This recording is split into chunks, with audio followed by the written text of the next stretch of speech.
Buenos días a todos. La Universidad Tecnológica Equinoccial, su Facultad de Arquitectura, Artes y Diseño y su carrera de Arquitectura, tiene el honor de presentar a BAC Arquitectos. BAC Arquitectos es un estudio establecido en el año 2000 en Buenos Aires, Argentina, y está integrado por los arquitectos María Victoria Besonías, de España, y Guillermo de Almeida y Luciano Kruk, de Argentina. Los tres son profesores de arquitectura en la Universidad de Buenos Aires, la famosa UBA. Entre sus numerosos premios destacan el primer premio de Bienal de Arquitectura, Urbanismo, Investigación y Teoría del Colegio de Arquitectos de la Provincia de Buenos Aires, el Gran Premio Bienal del Consejo Profesional de Arquitectura y Urbanismo de la Ciudad de Buenos Aires y de la Sociedad Central de Arquitectos, la mención de honor en la 16ª Bienal Panamericana de Arquitectura de Quito 2008 y muchos otros premios más. BAC Arquitectos manejan una filosofía de trabajo en la que la calidad estética debe encontrarse en lo esencial de la arquitectura y en un paulatino y meticuloso despojarse de lo que no es.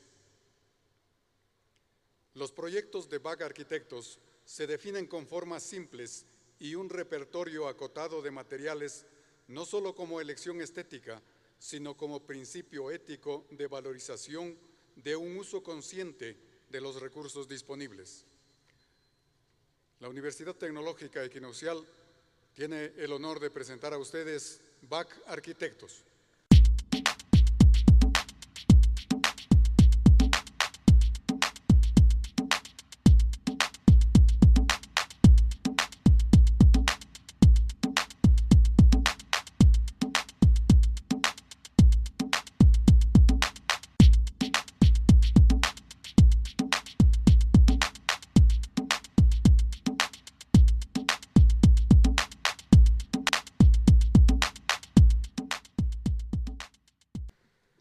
Hola, buenos días a todos y muchas gracias. Bueno, tengo que aclarar que hoy yo voy a dar esta charla como representante del estudio, pero tengo que aclarar que no soy española. Soy nacida en España, pero soy auténticamente argentina. Con esta aclaración, digamos, cómo empezar esta charla, digamos, obviamente con los agradecimientos con que todos los compañeros disertantes han empezado, y en realidad no puedo agregar nada a lo ya dicho, salvo que yo estoy viviendo esta bienal muy contagiada del entusiasmo que en este lugar reina. Es decir, hay algo parecido a una fiesta, y eso, además de recargarme, me recarga de pilas, pero no solo como profesional, sino también como persona. Es decir, es muy contagioso para mí toda esta energía que descarga tanta gente joven aquí reunida. Como en la presentación habían dicho, yo hoy estoy aquí arriba, pero en las primeras filas están Luciano y Guillermo, y también está Caterina Alaria, que es una de nuestras colaboradoras en el estudio. El resto de las colaboradoras, todas señoritas ellas, está en la pantalla. Es decir, como verán, somos un estudio pequeño, de manera que todos hacemos múltiples tareas y digamos, nadie tiene en el estudio una tarea fija. Yo creo que esto es bastante enriquecedor para la profesión. Y en este momento el estudio está en un proceso de transformación con el objetivo de armar dos oficinas. Por supuesto que, como supondrán, nosotros estamos con ciertos temores por el hecho de abandonar algo que ya conocíamos, pero también con muchas expectativas por iniciar algo nuevo. Bueno, hechas estas aclaraciones,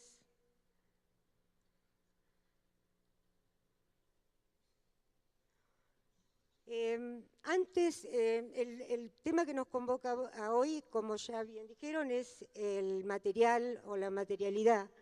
Es decir, antes de entrar de lleno en el tema, me gustaría hablar de algunos conceptos que me van a ayudar a darle un marco. Es decir, estas fotografías que ustedes ven acá son, cuando yo estaba preparando la charla, mi hijo mayor, que está viajando por Latinoamérica, me envió estas fotos de unas aldeas, de unas comunidades indígenas en la frontera entre Venezuela y Colombia. Y me parecieron estupendas para definir algunas cuestiones. Yo creo que nosotros, los arquitectos, tenemos una misión, una estupenda misión, que es ir construyendo entre todos, entre las diferentes generaciones, el mundo material de cada medio en el que nos toca intervenir.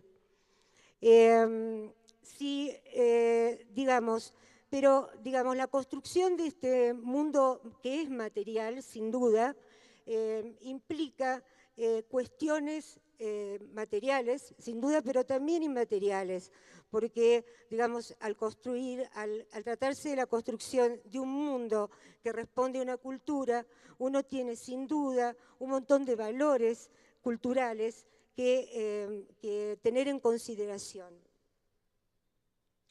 Fíjense, por ejemplo, en estas imágenes, que si bien, el material disponible para todas estas construcciones es la paja, casi en exclusividad, y la función también que tienen para la que están preparados es una, que es el cobijo, una habitación elemental para la vida.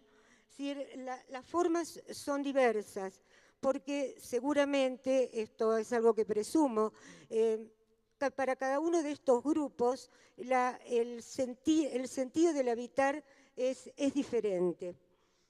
Entonces, yo creo que, estos escenarios que nosotros tenemos que construir son escenarios, son más escenarios materiales, pero, es decir, porque obviamente estamos construyendo espacios tangibles, espacios físicos, pero también son espacios cargados de sentido. Entonces, me parece que no es posible hablar del material sin hablar de las formas y del sentido que éstas tienen. Ahora, para la construcción o en la construcción de este mundo, me parece que hay hoy dos posturas bien diferenciadas, casi diría contrapuestas. Una es la que considera a la arquitectura un bien social, independientemente que se trate de una vivienda individual, ya que incorporada a la ciudad va a ser siempre un bien que nos pertenece a todos. Y entonces esta postura es una postura de un valor ético, y me parece que está enfocada a hacer, pero también a difundir el cuidado por los recursos que cada medio ambiente tiene y que el planeta en su conjunto tiene. Tenemos entonces, acá he puesto unos ejemplos, algunos son de Rosario, otros son de Medellín, este último es la capilla de Barragán en México. Y en todos estos ejemplos, buenos ejemplos, que tienen que ver con esta manera de ver la arquitectura, está incorporado el hombre como de manera fundamental, y están incorporados además todos los hombres en el caso de los edificios o de los temas públicos. Y, digamos, hay también una manera de trabajar y de concebir esas arquitecturas con recursos mínimos, es decir, porque en los casos de los temas públicos no se dispone de otros, pero como dije también, porque me parece que hay una actitud de mostrar al mundo que el mundo no necesita de demasiadas cosas, al contrario, que deberíamos despojarnos de mucha cantidad de cosas materiales para poder disfrutar de aquellos que no lo son.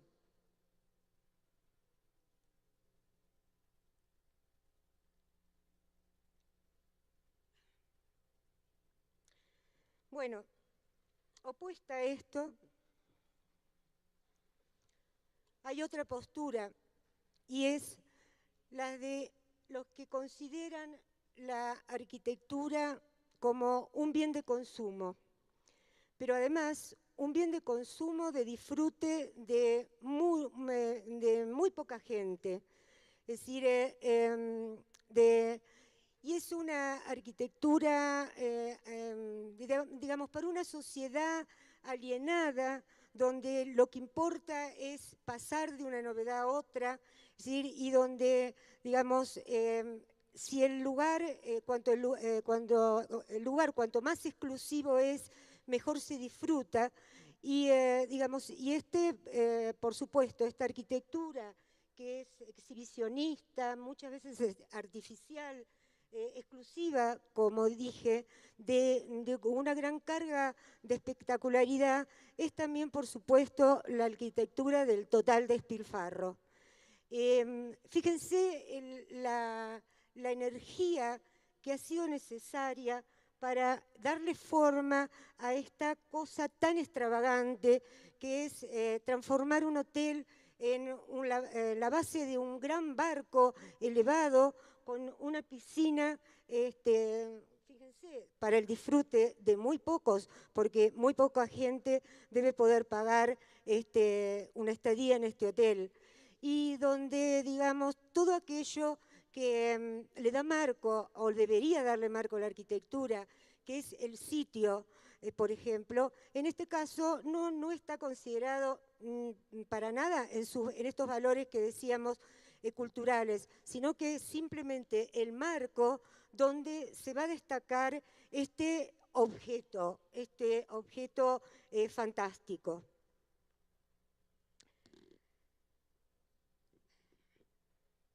Bueno.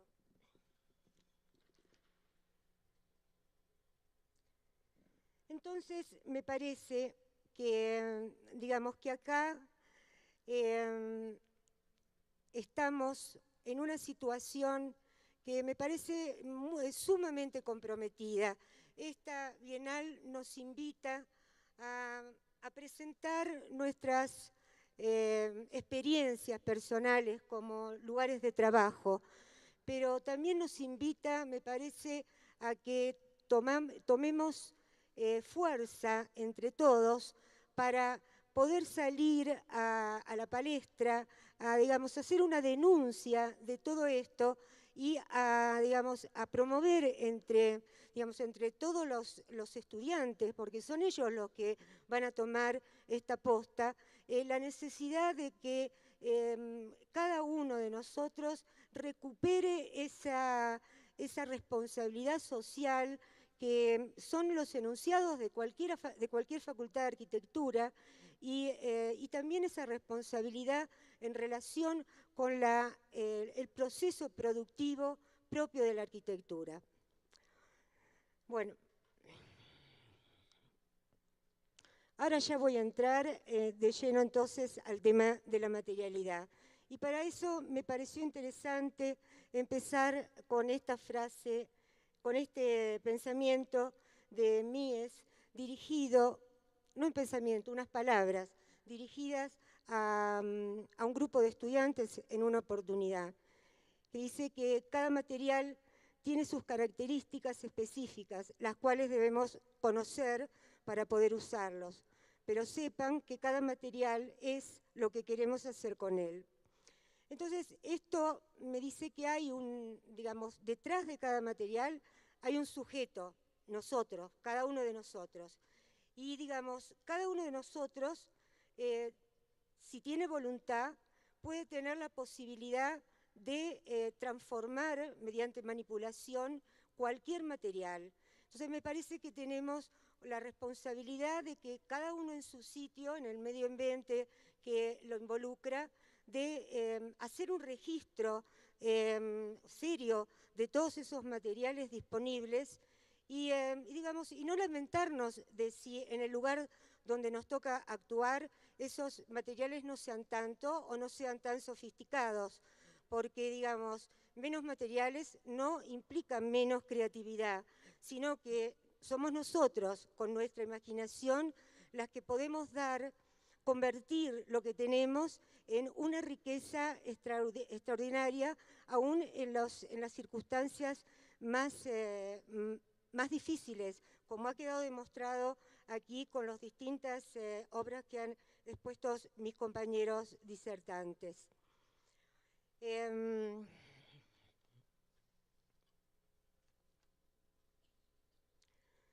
Bueno, yo voy a hablar de lo que nos ha tocado, del material que nos ha tocado trabajar o experimentar ya hace unos cuantos años y del que estamos al que casi estamos atados en este momento. Y voy a contar de alguna manera esa historia. Pero antes quería decirle que encontré una manera de llamarle a esta parte de la charla que me parece interesante, que es llamarla arquitectura en concreto, porque la doble acepción de la palabra concreto me ayuda a entender lo que para nosotros, qué es lo que hoy nosotros el estudio está haciendo en este momento.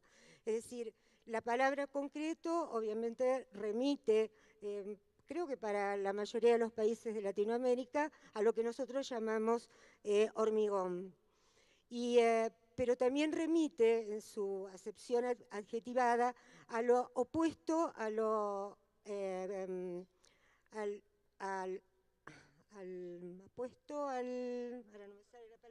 al abstracto, al opuesto al abstracto. Es decir, lo concreto es aquello que es algo particular, que además pertenece a un lugar y a un tiempo muy particular. Y, digamos, esto es lo que nosotros intentamos hacer todo el tiempo.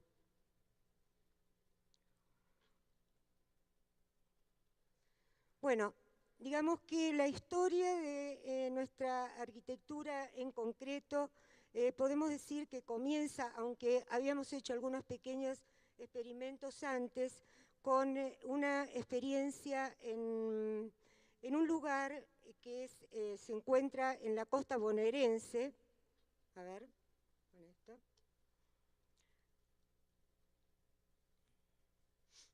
Acá está la ciudad de Buenos Aires y Mar Azul, que es este lugar, es un balneario, es un bosque artificial, obviamente estas eran unas dunas sin vegetación, y que está a 400 kilómetros de Buenos Aires y muy cerca de la ciudad de Mar del Plata, que es un balneario muy importante de Buenos Aires. Bueno, ya van a ver, les voy a ir contando con el resto de las imágenes que esta localización fue fundamental para la determinación de la manera y de los materiales elegidos y de la tecnología elegida para nuestro trabajo. Nosotros, por Guillermo y yo, por un azar, porque digamos, esta primera experiencia fue en el año 2004, nosotros recién estábamos saliendo de una tremenda crisis del país y recibimos un dinero que no esperábamos, y entonces esas dos cuestiones, es decir, pensábamos en aquel momento que nunca más podríamos salir del país, no tendríamos posibilidad de salir del país, por supuesto por un problema económico, y que todas nuestras vacaciones iban a tener que ser muy cerca de nuestra casa. Entonces, digamos, y habíamos recibido ese dinero, dijimos,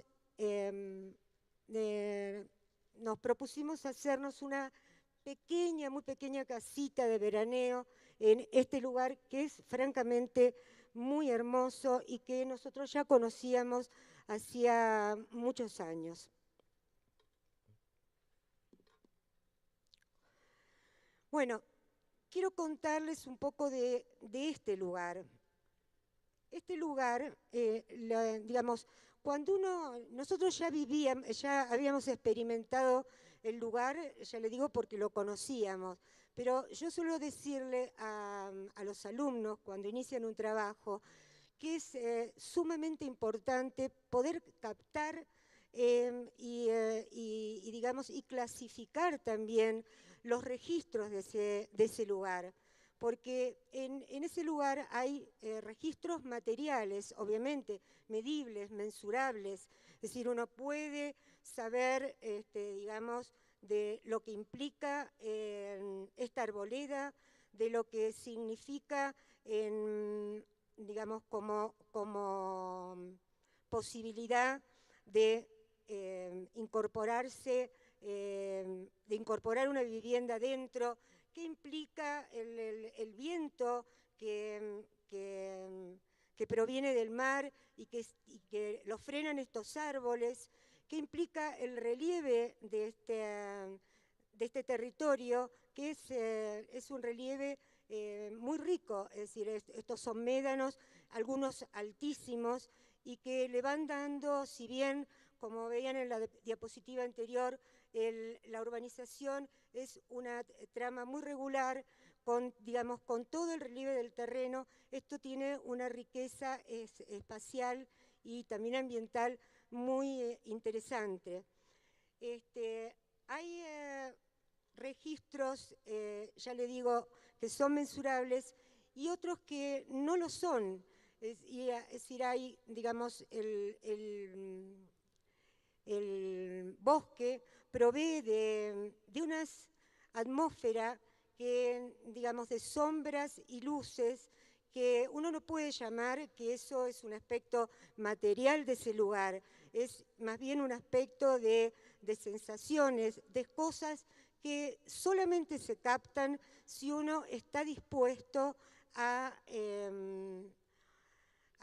si está permeable a que éstas lleguen, porque a veces uno, o los arquitectos en general, llegan apurados con una visión prejuiciosa de ese lugar, es decir, ya con un esquema preestablecido en la cabeza, y les cuesta mucho, con una urgencia que o están impuestas o uno se las autoimpone, y entonces normalmente cuesta captar todo esto, que es, digamos, como casi lo más importante que el lugar nos puede brindar.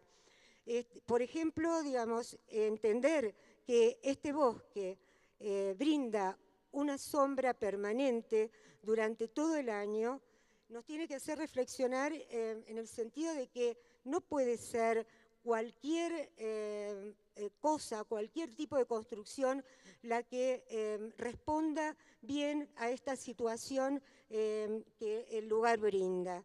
Y nos tiene que hacer pensar de qué manera uno va a capitalizar esto que el lugar ofrece. Entonces, también lo que yo suelo comentarle a los alumnos es que se tomen muchísimo tiempo cuando tienen que comenzar un proyecto, que tomen mucho cuando conversamos con arquitectos amigos también, es decir, es mucho más importante el tiempo anterior al proyecto que el del proyecto mismo. Porque fíjense en esta imagen, digamos, todo esto que yo les contaba de los registros del lugar, de los registros materiales y también de los registros inmateriales, cómo es que no está percibido.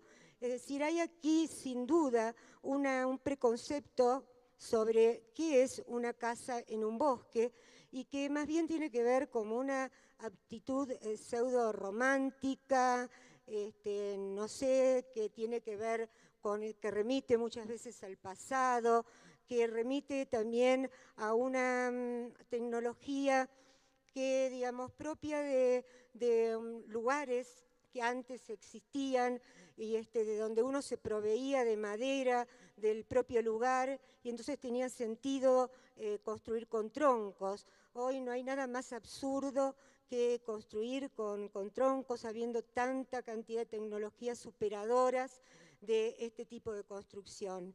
Entonces, uno ve todo este tipo de construcciones que van poblando este lugar de una fuerza paisajística importante y que van intentando como domesticar, digamos, hay como un contrasentido.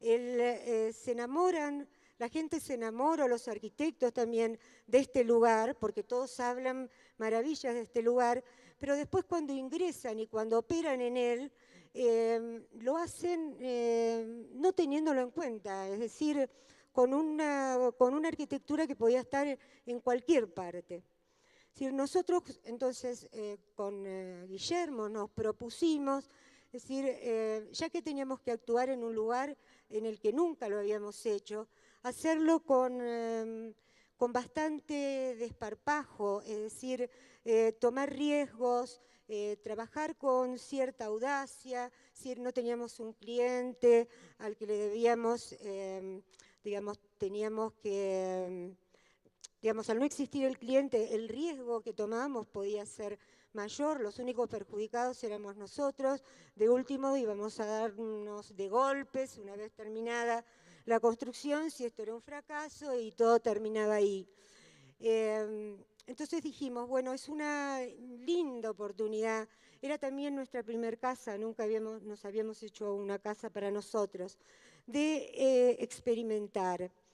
Y digamos, fue este bosque con falto de luz, con una gran humedad ambiente, muy alejado de nuestro lugar de residencia, con una mano de obra que no conocíamos, con unos, digamos, con situaciones que en principio se presentaban como adversas, pero que a poco de andar, es decir, nos empezamos a entusiasmar muchísimo porque nos sentíamos trabajando de una manera muy libre, aunque digamos esto tenía que estar sumamente acotado en cuanto al presupuesto, contábamos con poquísimo dinero y tenía que estar muy cuidado.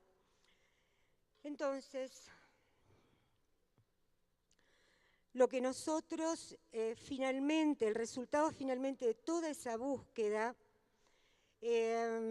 fue una casa que, digamos, que con prácticamente 2 materiales, porque era muy importante no trabajar con muchos gremios para no tener muchas complicaciones de comunicación y por eso es que pensamos en el hormigón y con bastante vidrio, porque lo que pensábamos era que este lugar de gran oscuridad en el que ya habíamos estado viviendo en casas con ventanas convencionales y había que prender la luz eléctrica, no sé, pasado el mediodía.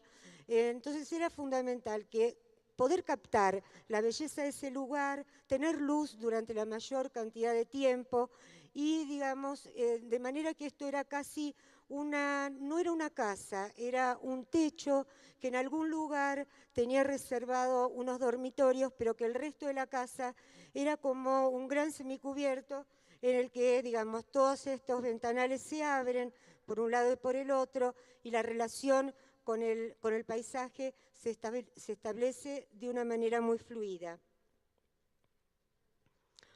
Bueno, acá yo les muestro cómo, digamos, estos son unos renders de la estructura, es decir, una estructura que, digamos, solamente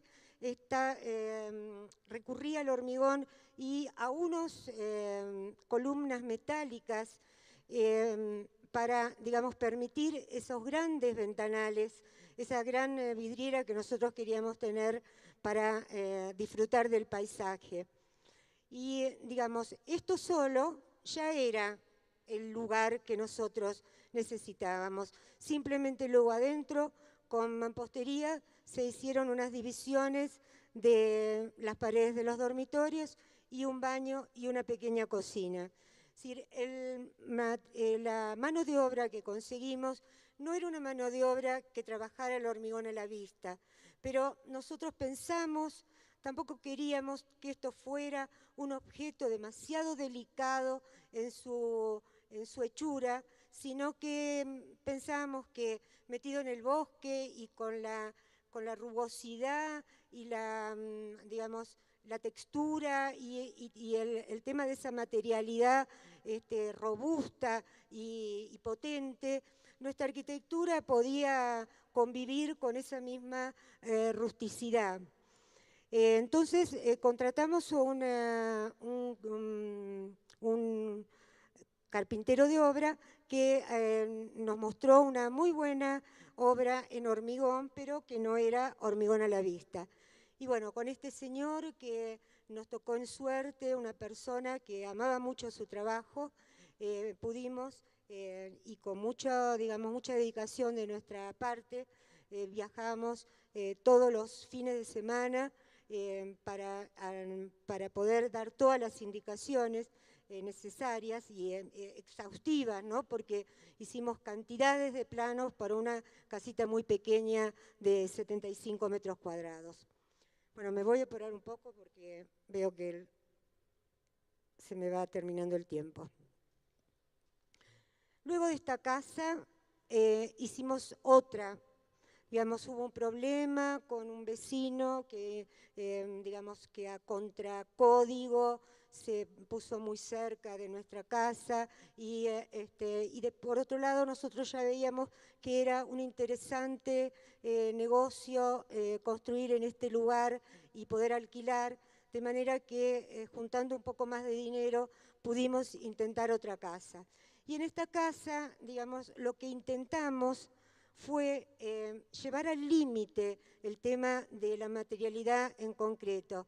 Esta frase de forzando la materia la tomo prestada de una que utilizó un arquitecto amigo, Pablo Stulbar, para hablar de nuestra obra en un librito, en una publicación que salió, porque me parece muy interesante, es decir, sin darnos cuenta, porque obviamente uno no intelectualiza las cosas cuando las está haciendo, simplemente las hace y muchas veces uno no sabe por qué o lo sabe después.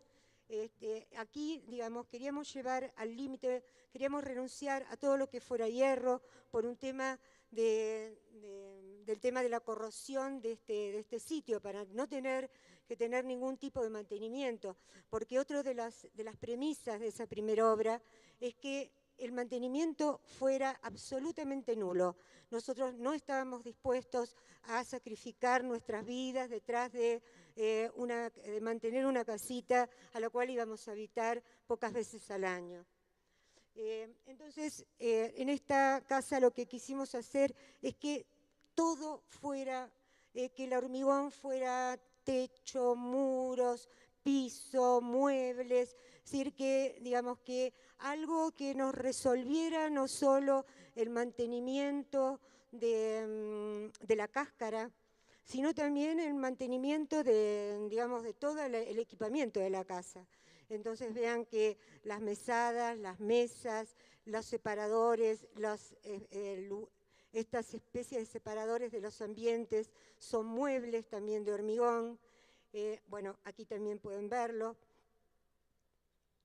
Eso entonces fue nuestro objetivo con este proyecto, además de, obviamente, el contacto con la naturaleza, todo lo que conté para la primera casa.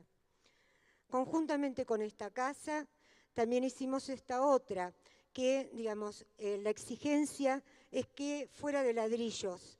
Estaban conformes con que el techo fuera de losa, pero la clienta, que era en este caso mi prima, no quería tener una casa totalmente de hormigón como la nuestra y me pidió que por favor le hiciéramos una casa de ladrillos.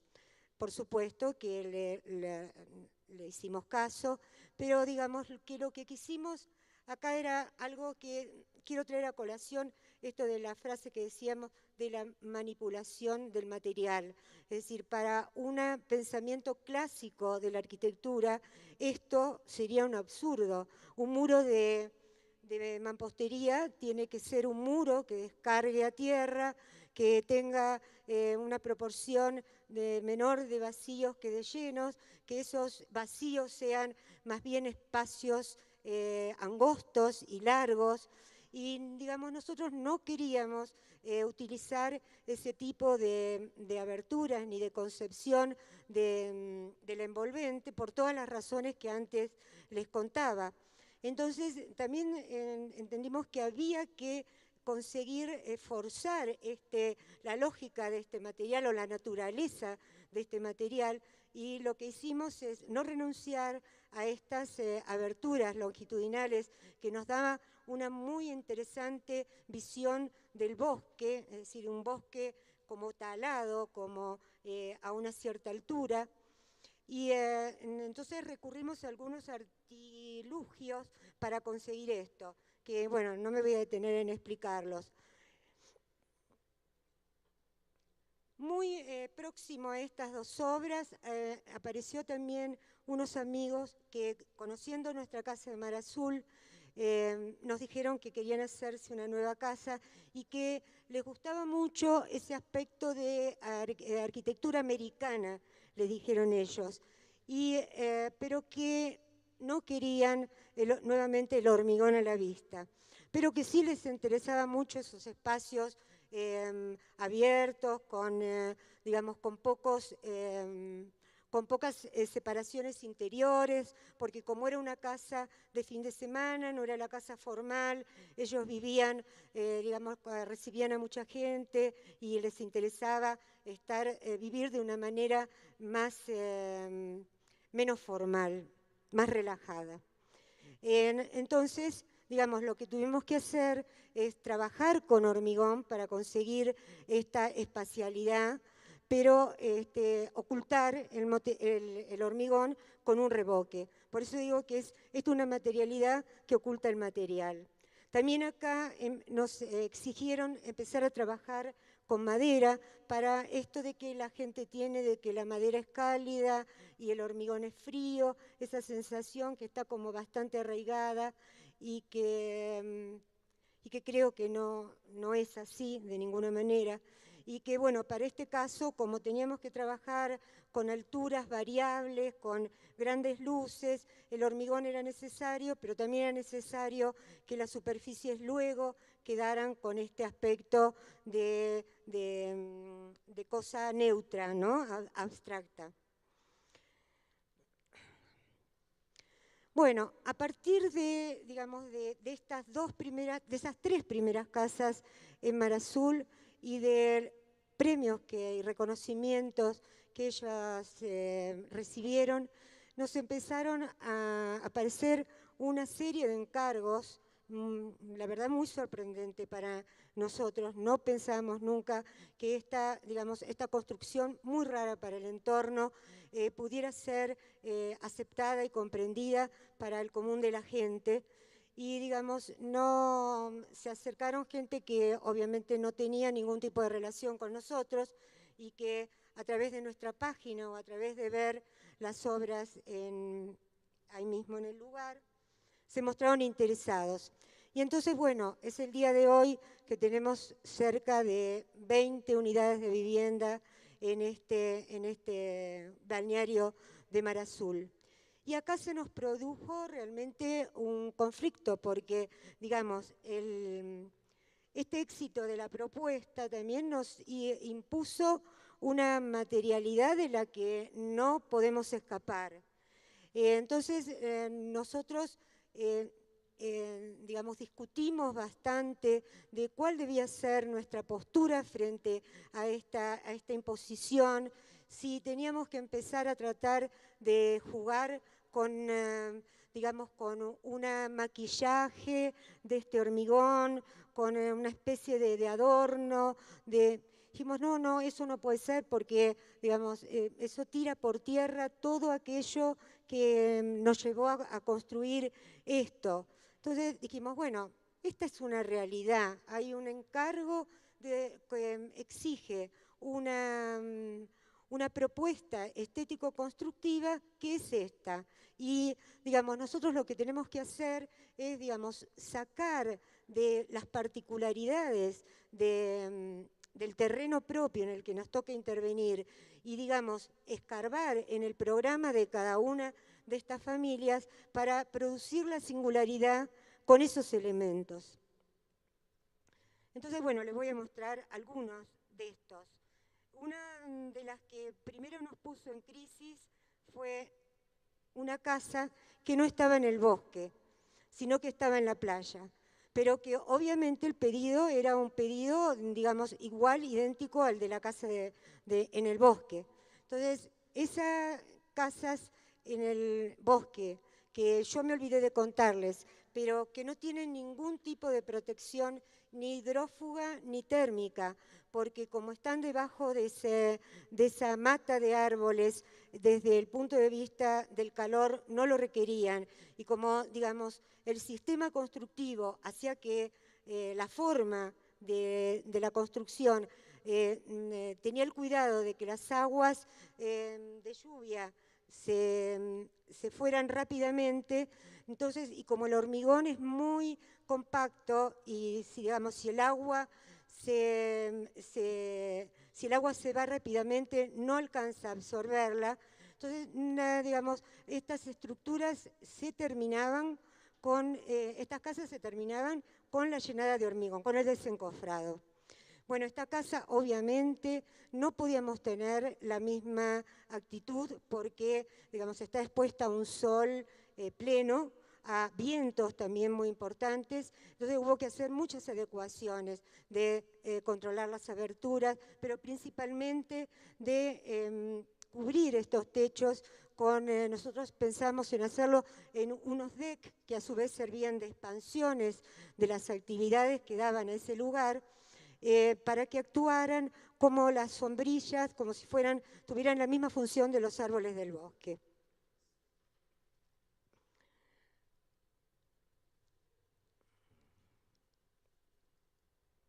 No. Bueno, no sé qué hice.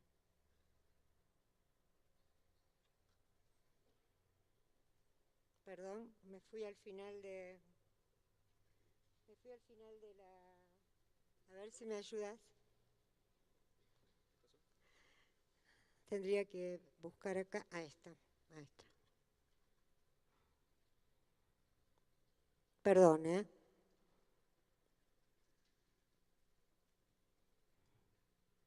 Acá. Sí. Bueno, acá teníamos, por ejemplo, esta es una pequeña casita que, digamos, ya por el programa tan reducido, eran simplemente 50 metros cuadrados, y también por la circunstancia de que estaba en un lote muy angostito y, digamos, con una construcción, lote de por medio, exageradamente grande, digamos, esto nos obligó a trabajar con los dos laterales muy cerrados y solamente jugar la abertura hacia un lugar en este sector del lote que era sumamente interesante, un claro que se abría en el bosque y hacia el frente. A ver si ahora me salió. Ahora está muy bien. Bueno, a ver, tomo por ejemplo esta otra. Esta otra era una casa bueno, todas estas casas son muy pequeñas, digamos, la mayor no alcanza los 200 metros cuadrados. Y entonces en esta casa también teníamos el tema de que había que trabajar un programa algo grande para el terreno, y entonces el interés fue enterrar parte de él para que, digamos, para disminuir la masa construida. Y a ver si quiero mostrarles uno más.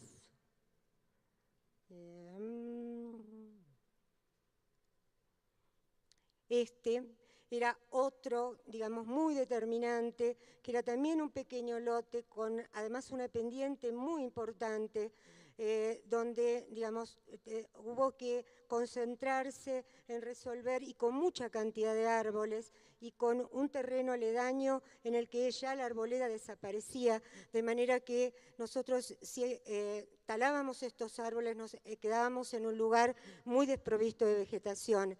Entonces esta casa intentó compactarse al máximo y tratar de incorporar la mayor cantidad de árboles al propio proyecto.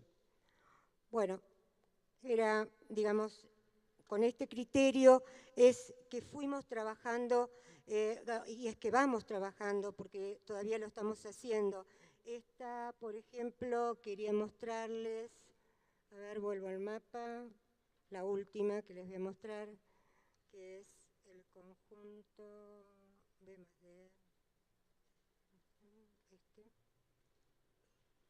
donde, digamos, es un conjunto de 4 casas individuales, pero para ser explotadas por una persona, y donde, digamos, era también un programa muy sencillo, pero me parece que la estrategia fue interesante en el sentido de ir colocando esas casas en el terreno casi sin tocarlo, de manera que van subiendo y bajando, el elemento se repite y es muy práctica la construcción, y simplemente el interés lo da el colocar a cada una de estas casas en la posición del terreno que le corresponde y sin modificarlo.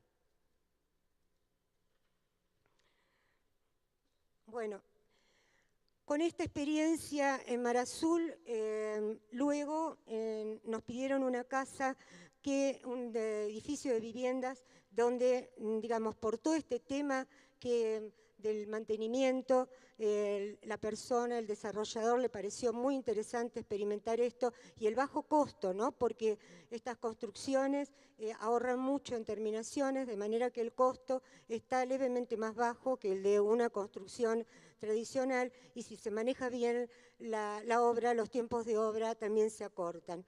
Entonces, bueno, acá nos vimos obligados a cambiar el sistema, es decir, en vez de tener una cáscara de hormigón, un envolvente de hormigón, el hormigón pasó por un problema de aislación térmica de los muros perimetrales a formar parte de la estructura interna y también de la división de esos departamentos. Y bueno, vean que están presentes tanto en los pequeños departamentos monoambientes como en los palieres, y también como en los halls. Hay, digamos, una austeridad absoluta donde, digamos, nada podía costar mucho, de manera que los recursos tenían que ser plásticos bellos, pero muy baratos. Ahora quiero mostrarles una serie de cuestiones que tienen que ver con la materialidad, pero digamos, apartándonos del tema de la materialidad concreta del hormigón. También descubrimos que, creo que por ahí lo contaban algunos de los compañeros disertantes, que, digamos, hay en la utilización, en la ejecución de las casas de hormigón, un desperdicio, que es la madera del encofrado, y nosotros entonces dijimos, bueno, vamos a ver si parte de las construcciones podemos utilizar esa madera de encofrado para completar los muros y que de alguna manera también trabajamos con una mejor situación de aislación térmica. Entonces, destinarlo para lugares que estén más asoleados y destinarlo, obviamente, para todo lo que es la hechura de los decks. Y bueno, por eso en esta casa verán que se hace esa combinación. Y también quisimos y le invitamos al cliente a que experimentara, tratando de que este material tampoco tenga mantenimiento o un mantenimiento sofisticado. Y entonces dijimos, vamos a probar con pintarlo con aceite quemado de autos y ver, digamos, cuál es el comportamiento de este recubrimiento. Este mismo criterio lo aplicamos en una casa que hemos terminado ahora recientemente en el campo y donde, digamos, toda la fachada sur de la casa, porque obviamente esta casa orienta todas las habitaciones principales hacia el norte pleno, toda la fachada sur se ha revestido con el mismo material de desecho de la hormigonada y con el mismo criterio de recubrimiento.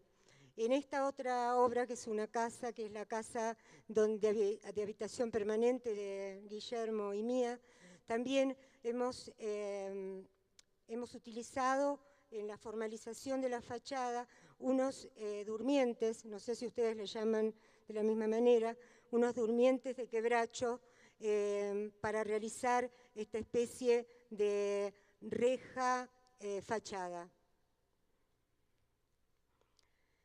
Que bueno, es esto, ¿no? Es que es un material que en realidad es el configurante de la fachada de la obra. Y por eso, digamos que teníamos que poner todo el cuidado en cómo iba a ser la hechura de todo esto. Y nunca habíamos trabajado el quebracho, que es una madera muy dura de nuestro norte del país, y como, digamos, como tablas, siempre lo habíamos usado como revestimiento o como tablas para hacer muros de madera de ambos lados. Y bueno, estudiando, digamos, experimentando, probando, nos hicimos hacer estas piezas para probar de qué manera ensamblar. Es decir, esto está todo enhebrado con unas planchuelas que se fijan a una pequeña losa que está aquí y al piso. Y bueno, vamos componiendo, tratando de que se aproveche lo mejor posible el largo de estos durmientes y cortándolos por la mitad para que no sean tan pesados y además para que, digamos, fuera menos costoso. En este caso es lo mismo, es el mismo material puesto en vertical y, digamos, bueno, en el otro caso cumplía la función de reja. En este caso, este material y su colocación cumple la función de parasol. Entonces verán que esto está orientado al oeste y aquí hemos trabajado con estos mismos medios durmientes de quebracho, pero puestos de una manera aleatoria y en vertical. Y obviamente filtran la luz, pero también protegen de las vistas, digamos, del entorno hacia la casa y le dan como un tamiz de interés a la mirada hacia el paisaje. Bueno, esta es la casa que yo les mostré recién y aquí lo que quiero mostrarles es cómo un material sin costo, absolutamente sin costo, como es la vegetación existente, puede transformarse en un elemento riquísimo en la espacialidad de este sitio. Es decir, esta doble altura que casi se armó para cobijar estos árboles que la penetran, es decir, este lugar sin esta arboleda o este lugar sin esta pendiente y sin la propia vegetación de este suelo, que es una pinocha que cae permanentemente, no tiene la misma belleza que podría tener sin este marco. Si además las construcciones pueden tener la posibilidad de no solo incorporarlo, sino reflejarlo, y reflejarlo de una manera que siempre es cambiante. Acá nuevamente, ¿no? Ese paisaje como protagonista, como una ventana para mirar, como un lugar para llenar la vista, como para sentirse realmente, cuando el tiempo no lo permite, dentro del bosque, como para que un lugar que puede ser una triste escalera, puede ser un lugar en donde de nuevo el árbol entra, la vegetación entra, o en este caso un lugar que nos brinde intimidad sin recurrir a ninguna otra cuestión. Y digamos también otra cosa que el paisaje y el entorno tiene es esa calidad de ser cambiante a lo largo del día y de ser cambiante también en las distintas estaciones del año. Y eso le dan también una riqueza espacial que muchas veces es imposible de prever y que siempre es una sorpresa a la hora de habitar estos ambientes, estos lugares. Después hay también esa vegetación que puede que no sea la vegetación natural, pero puede ser una vegetación artificial que uno introduce y que también es de muy bajo costo. Comprar una plantita en los lugares, como este o como en Buenos Aires, donde la vegetación crece tan rápidamente, puede hacer de lugares, de ambientes internos, lugares que se prolongan en esos patios y lugares además donde uno puede apreciar también la vida que va cambiando y donde siempre la casa se puede presentar diferente. Es decir, acá, digamos, este es un árbol de la vereda, está en uno dejar que ese árbol penetre y pertenezca a este departamento o no, o simplemente hacer una abertura donde ese árbol no tenga presencia. Y esto ya le digo, es sin costo cero. Otra cosa que estamos introduciendo también como material de costo cero es el agua. Si hay con unas simples piletones que son de muy fácil mantenimiento y de muy fácil ejecución, uno consigue efectos dentro de las casas muy interesantes, desde reflejos de ese agua, desde nuevamente vida dentro de ella, pececitos que uno tiene que ocuparse, alimentarlos, saber si están bien, digamos, si no se mueren, si no se están peleando entre ellos, sacarlos. Hay como una cosa que uno introduce que tiene que ver con la vida, que, digamos, inmediatamente pone un objetivo dentro de la casa que no es el de simplemente ir a comer, mirar un rato de tele. Es decir, hay cosas que uno puede introducir de una manera muy sutil e incluso el que no la quiere apreciar no es una molestia, pero que hay mucha gente que la aprecia. Y digamos, hay también materiales sin materia, que, por ejemplo, los reflejos. Si trabajar con grandes paños de vidrio produce, si bien son espacios muy simples, porque si ustedes quieren luego ver cómo es la planta de esta casa, es sumamente sencilla.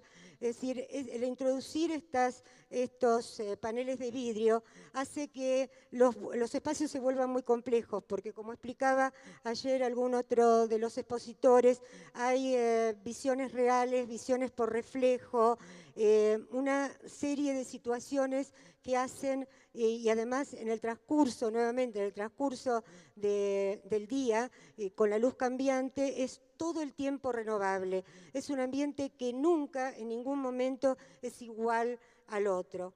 Es decir, también en el exterior, ¿no? Es decir, digamos que esta casa, con los árboles reflejados en su vitrina se hace imperceptible, se hace un elemento que pertenece a este lugar y que se integra perfectamente. Y bueno, esto sería como el mismo caso que aplicaba acá, donde, digamos, no se entiende claramente qué es lo que está delante, qué es lo que está por transparencia y qué es lo que se refleja. Y ya le digo, eso que tampoco tiene costo es, digamos, crea situaciones muy diferenciadas, muy atractivas. El otro elemento sin costo y maravilloso es la luz.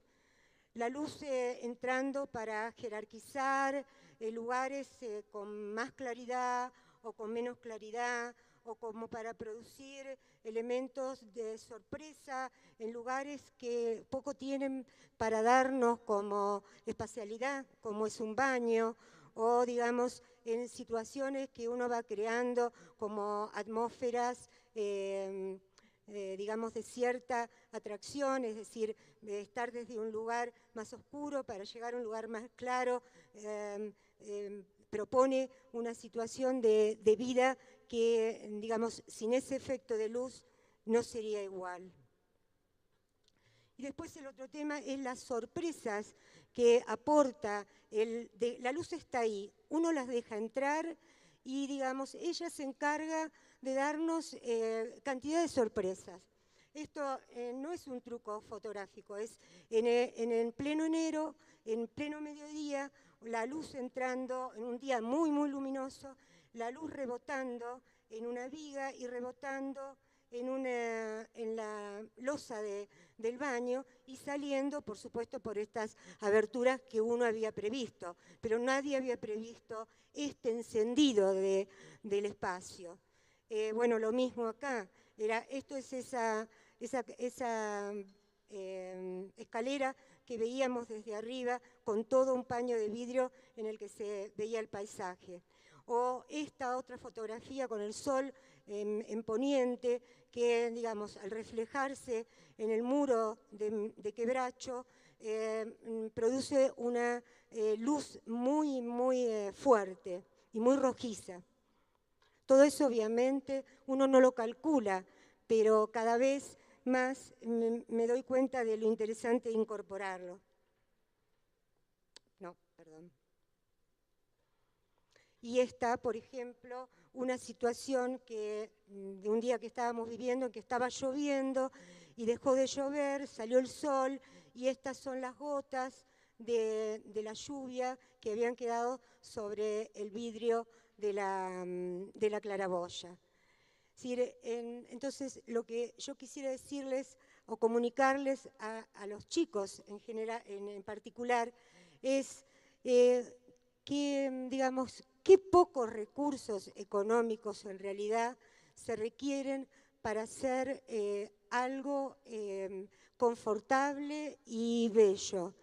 Y digamos, y cómo cualquier programa de arquitectura, aún el más pequeño, nos va a dar la oportunidad de experimentar y de proponer algo que mejore la vida del que va a tener oportunidad de habitarla.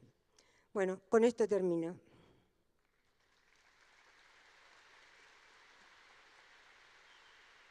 Muchas gracias.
días a todos.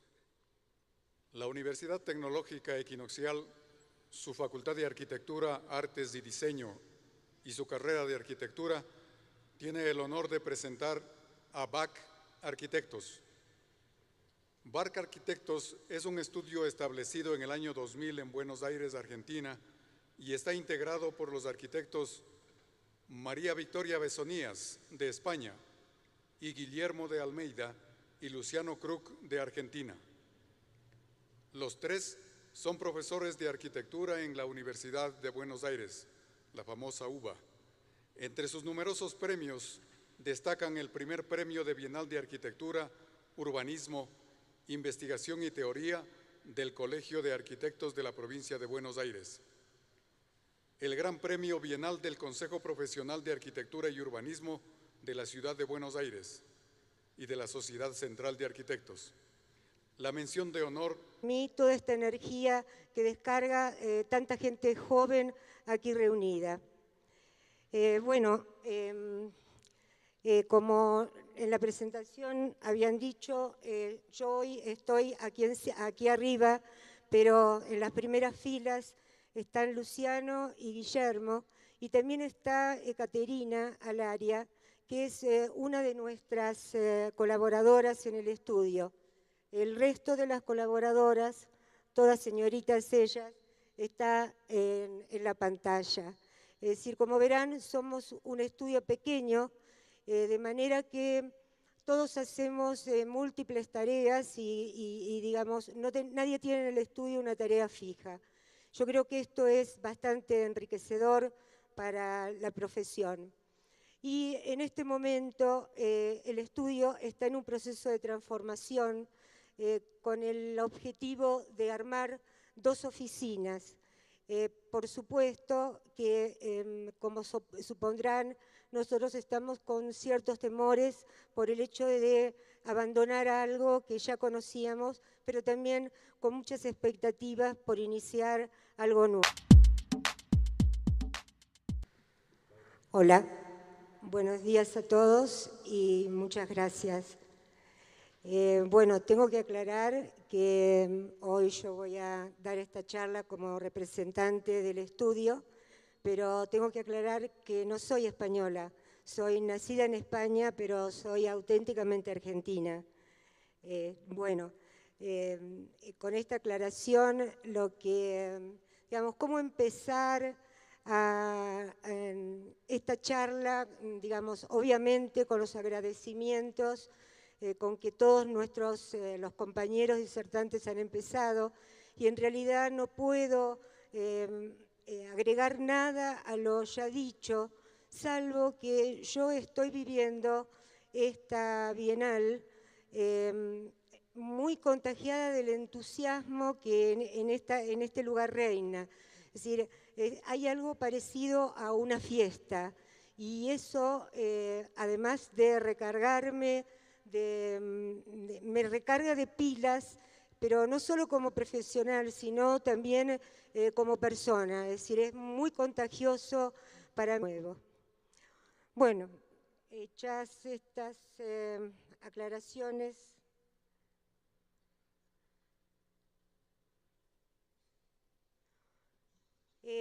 antes, el tema que nos convoca a hoy, como ya bien dijeron, es el material o la materialidad. Es decir, antes de entrar de lleno en el tema, me gustaría hablar de algunos conceptos que me van a ayudar a darle un marco. Es decir, estas fotografías que ustedes ven acá son, cuando yo estaba preparando la charla, mi hijo mayor, que está viajando por Latinoamérica, me envió estas fotos de unas aldeas, de unas comunidades indígenas en la frontera entre Venezuela y Colombia. Y me parecieron estupendas para definir algunas cuestiones. Yo creo que nosotros, los arquitectos, tenemos una misión, una estupenda misión, que es ir construyendo. En la 16ª Bienal Panamericana de Arquitectura de Quito, 2008. y muchos otros premios más. BAC Arquitectos manejan una filosofía de trabajo en la que la calidad estética debe encontrarse en lo esencial de la arquitectura y en un paulatino y meticuloso despojarse de lo que no es. Los proyectos de BAC Arquitectos se definen con formas simples y un repertorio acotado de materiales, no solo como elección estética, sino como principio ético de valorización de un uso consciente de los recursos disponibles. La Universidad Tecnológica Equinoccial tiene el honor de presentar a ustedes BAC Arquitectos.